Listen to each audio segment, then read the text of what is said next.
In 2011, there were fears Thor would derail the budding MCU with its otherworldly trappings. Ha! How far we've come. 10 years and 6 Infinity Stones later, Marvel is doubling down on alternate timelines across both its movies and streaming shows, most notably here in What If. Disney Plus's animated anthology remixes MCU canon, letting heroes and villains trade places and shuffling major events in the timeline. Marvel Studios' first foray into animation has some new worlds worthy of your time, but inconsistency throughout every aspect of the show holds it back from greatness.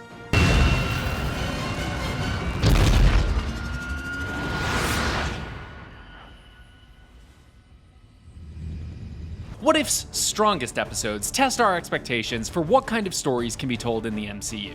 Doctor Strange's bleak, tragic descent into madness and the Phase 1 set murder mystery were early indicators that genres or tones that Marvel may not want to invest hundreds of millions on in live-action form not only have a home on What If, but can thrive. It's a strength shared by Episode 7, which is a pretty hilarious rom-com between Jane Foster and an even less worthy Thor than we first met in 2011. But as Thor would tell you, big swings do not a god make.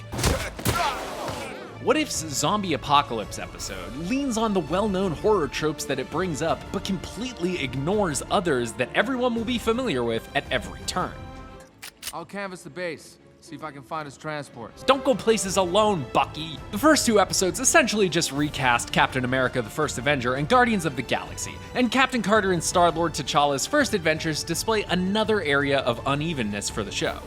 Episode 2 does a pretty good job of fully exploring what effect T'Challa's heart would have on a cosmic scale. T'Challa here showed me there was more than one way to reallocate the universe's resources. Sometimes the best weapon in your arsenal is just a good argument. Aye, aye, Commander. And so acts well as the kind of morality play the Twilight Zone, which What If is inspired by, celebrated. Meanwhile, Captain Carter's first appearance attempts to hit out at sexism, but a complete lack of nuance represents a huge missed opportunity for Peggy's super soldier debut to hit even harder than it does. That leaves the most memorable moments of the premiere being those that see Peggy obliterating HYDRA soldiers and vehicles. That was brilliant! Too often, What If falls back on action scenes rather than spending that time exploring the new worlds it's introducing in a more meaningful way. Not that there are any bad action scenes in What If, in fact, most of them are really good. The problem is that these scenes often feel like they're interrupting the interesting new looks at familiar characters we're enjoying with fights that kind of feel designed to pad the episode's runtime.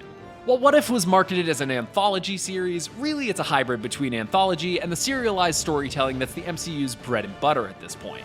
It only takes until Episode 2's final scene between Ego and Quill for What If to start hinting that these aren't going to be one-and-done visits to these vast new realities. After that, multiple episodes feature open endings, which takes the air out of the series in multiple ways.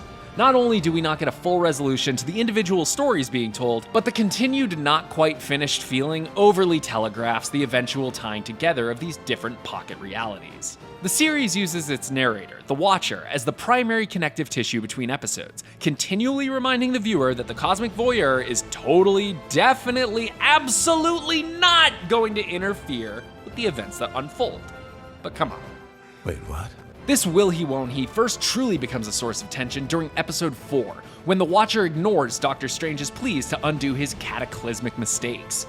This was an exciting moment in the context of his stated neutral stance, seeing the Watcher put his cosmic money where his mouth is and abandon Strange in a collapsing pocket universe.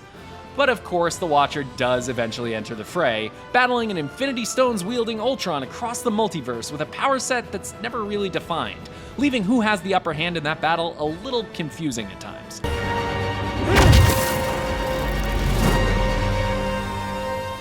Though the Watcher is clearly benevolent, he doesn't really have much of a personality. But still, Jeffrey Wright manages to bring a lot of gravitas to the character, and even gets to crack a few jokes in the finale, which he handles with ease. No surprise if you've seen Game Night.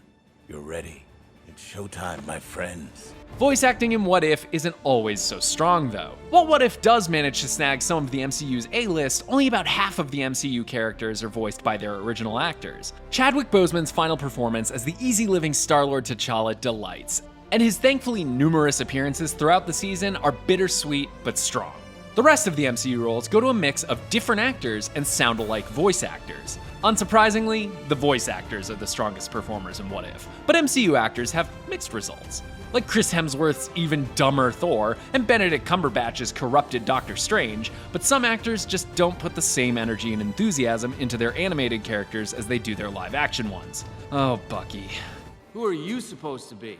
Queen of England? Similarly, the success of What If's art style wavers depending on the story being told.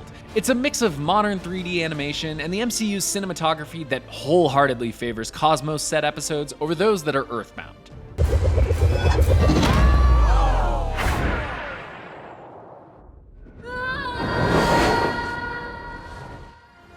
At its core, Marvel's What If is an entertaining remix of MCU canon that, when at its best, is able to mine worthwhile new stories out of established characters and settings. But the show attempts to be an anthology and a serial, and in trying to do both, suffers from some disappointing structural oddities. With that, plus inconsistent voice acting and animation quality, What If has a lot to improve on for next season if Marvel wants to add the animation stone to its multimedia gauntlet. Thanks for watching. Don't forget to check out our other Marvel streaming show reviews, and as always, be sure to follow and subscribe wherever you like to watch IGN. How about you? And you! Finally, Thor, Odinson, Crown Prince of Asgard. And you! And you! You've been How about you too? Thor. And you! And you! Shh, calm down. Thor Odinson, Crown Prince of Asgard.